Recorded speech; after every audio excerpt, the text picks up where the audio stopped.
অন্নপূর্ণা যোজনার ভিতরে চলছে গভীর ষড়যন্ত্র। কিন্তু এই ষড়যন্ত্রের কথা যখন আমাদের মাননীয় মুখ্যমন্ত্রী শুভেন্দু অধিকারী বাবু মহাশয় জানতে পারে, তিনি কিন্তু চুপ করে বসে থাকলেন না, সঙ্গে সঙ্গে এর বিরুদ্ধে চরম অ্যাকশন নিল। কি অ্যাকশন নিল আমি আপনাদের সঙ্গে এই বিষয়ে আলোচনা করবো আজকের এই ভিডিওতে।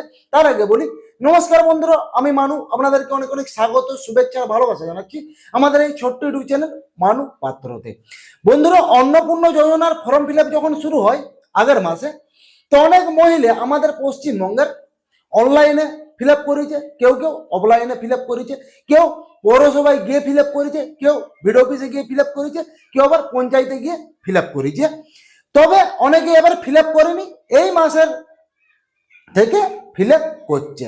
তো আগের মাসে যারা যারা ফর্ম ফিল আপ করেছিল, অনলাইনে হোক বা অফলাইনে হোক, কি হয়েছে, 1 তারিখের মধ্যে অনেক মহিলার অ্যাকাউন্টে অন্নপূর্ণা যোজনার টাকা ঢুকেছে, অনেক মহিলার অ্যাকাউন্টে টাকা কিন্তু ঢুকে নাই। টাকা তো ঢুকে নাই, অপরন্ত কি যে ওয়েবসাইটের থ্রুতে সোশ্যাল সিকিউরিটি ওইখানে যখন চেক করছে, ডাইরেক্ট দেখাচ্ছে কি অ্যাপ্লিকেশন রিজেক্টেড। মানে এই যে অ্যাপ্লিকেশনগুলো জমা দিয়েছে, জমা দেওয়ার পর ভেরিফাই তো করে নাই, ভেরিফাই না করার সত্ত্বেও ডাইরেক্ট অ্যাপ্লিকেশন রিজেক্ট করে দিচ্ছে। এই বিক্ষোভে আমাদের পশ্চিমবঙ্গের অধিকাংশ মহিলা যাদের অ্যাকাউন্টে টাকা ঢুকেনি অন্নপূর্ণা যোজনা, তারা কিন্তু বিক্ষোভ শুরু করে, বিডিও অফিস থেকে শুরু করে এবং পঞ্চায়েত বলুন এবং ব্লক বলুন, সব জায়গাতেই কিন্তু বিক্ষোভ শুরু করে দিচ্ছে। কিন্তু কি কারণে বিক্ষোভটা হলো আমি আপনাদেরকে বলছি। এই যে সরকারি দপ্তরগুলোতে, সে ব্লক বলুন, সে পৌরসভা বলুন, যারা ওই ফর্মগুলোর কাজ করছে, তার মধ্যে অনেকেই ভূত বসে আছে। মানে তৃণমূল তো হেরে গেছে, এখন আমাদের মাননীয় মুখ্যমন্ত্রী হয়েছে বিজেপি থেকে শুভেন্দু অধিকারী, কিন্তু তৃণমূলের আমলে যে সমস্ত কর্মীরা কাজ করে আসছে, পৌরসভাতে বলুন, ব্লকে বলুন, পঞ্চায়েতে বলুন, বিডিও অফিসে বলুন, তারা তো আর চেঞ্জ হয়নি। তো কাজটা করছে তো ওনারাই।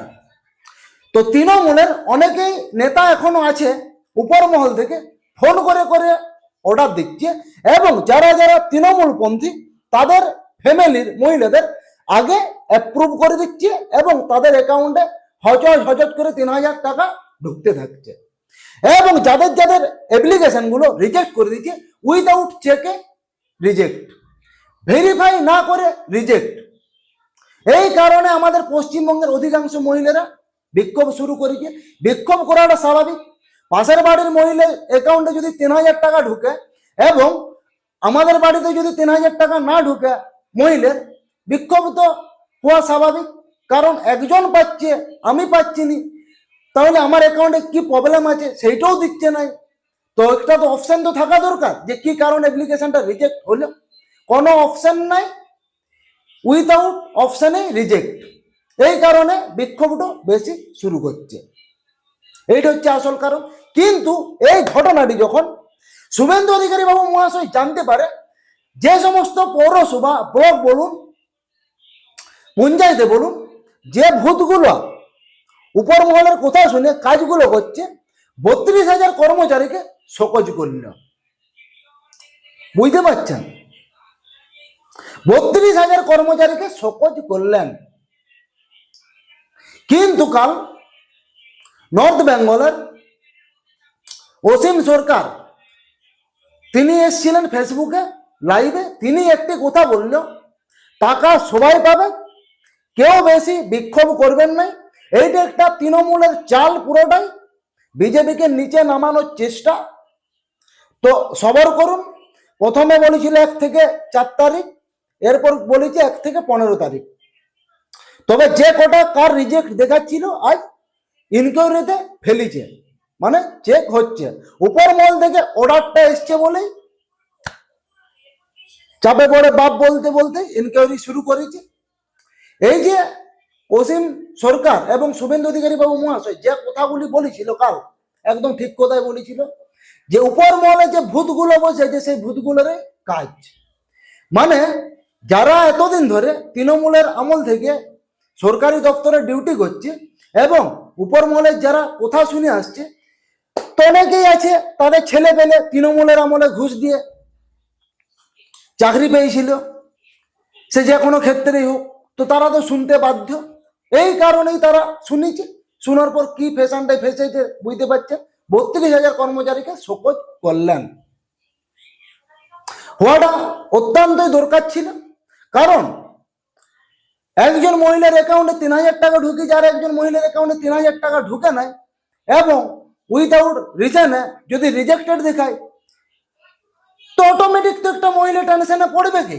দেখুন, আমাদের পশ্চিমবঙ্গে অনেক গরিব মহিলা আছে যাদের এই অন্নপূর্ণা ভান্ডার বা বার্ধক্য ভাতা এইসবের পয়সা থেকে কিন্তু সংসার চলে। তাই এইসব টাকা যদি তাদের অ্যাকাউন্টে না ঢুকে, তারা না খেতে পেয়ে মারা যাবে।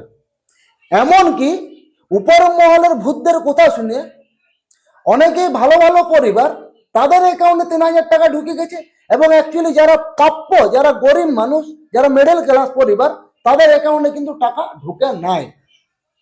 যাদের 40 বিঘে সম্পত্তি আছে, বাড়িতে 2-3টে করে চাকরি আছে, তাদের অ্যাকাউন্টে কি 3,000 টাকা ঢুকে গেছে। যাদের পরিবারে কোনো চাকরি নাই, কিছু নাই, জমি পর্যন্ত নাই, তাদের অ্যাকাউন্টে 1 টাকাও ঢুকে নেই। তো তারা কি চুপ করে থাকবে? বিক্ষোভ তো অটোমেটিক ভাবে তারা করবে। তাই উপর মহলের যে ভূতগুলো অর্ডার দিচ্ছিল, আর যে ভূতগুলোকে, যা সমস্ত কর্মচারী ছিল, এই বিজেপিকে নিচে নামানোর জন্যই করেছে, আর কিছু নয়। এবং কাল মাননীয় মুখ্যমন্ত্রী মমতা বন্দ্যোপাধ্যায় এসেছিলেন লাইভে, অনেক কিছু কথা বলল, যে আমি থাকতে প্রায় 2 কোটির উপর মহিলাকে 1,500 টাকা করে দিয়ে গেছি, এবং এই সরকার থাকাকালীন মানুষকে বিক্ষোভে ফেলছে, এবং কি আমি থাকাকালীন অনেক মানুষকে চাকরি দিচ্ছি, এবং আমি চলে যাওয়ার পর অনেক মানুষকে চাকরির থেকে ছাঁটাই করে দিচ্ছে। ছাঁটাই করবে না তো কি চুম খাবে? যারা ঘুষ দিয়ে চাকরিতে ঢুকেছে, ছাঁটাই করাটা তো স্বাভাবিক।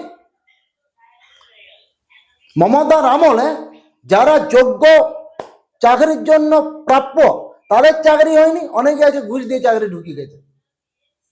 এইরকমও হয়েছে, এমন কোনো দুর্নীতি তৃণমূলের আমলে হয়নি না বললেও চলে, সব কিছুই হয়েছে, সেটা আপনারা সকলেই জানেন। তো এইটাই হচ্ছে মেন পয়েন্ট। ধূপগুড়ির থেকে শুরু করে হাওড়া, হুগলি, বাঁকুড়া, চারদিকেই মহিলাদের বিক্ষোভ শুরু হয়েছিল। কোনো জায়গাতে এক অংশ কম যায়নি,